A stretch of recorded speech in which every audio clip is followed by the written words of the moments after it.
Hi guys, welcome to the channel Achieving Online Freedom. In this video today, I'm going to show you how to do notes on Instagram. It's a new feature that they just added not too long ago, so let's go ahead and get started.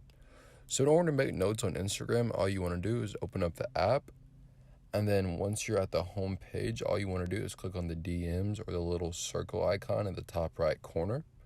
Once you're here, you'll then see all your messages, but at the very top you can see who's active. You can also see leave a note underneath your profile name if you have the new update. So when I select my profile, it will then bring up this. So then it says other accounts can see your note for 24 hours and reply with a message that will not be notified when you shared.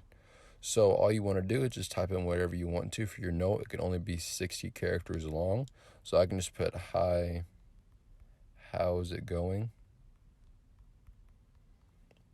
And then once you're done typing whatever you want to type, you can then choose who you want to share with. There's two options. You can either do followers you follow back or go ahead and choose people that you only want to see it.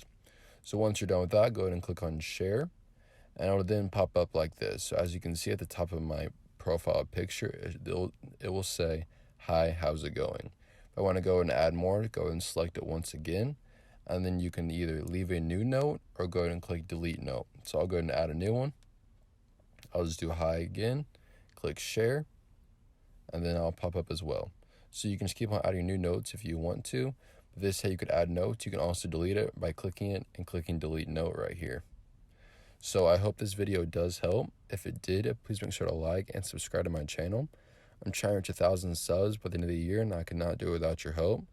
If you have any video ideas, please make sure to leave it in the comments. And I just want to say thank you for watching, and I will see you in the next video.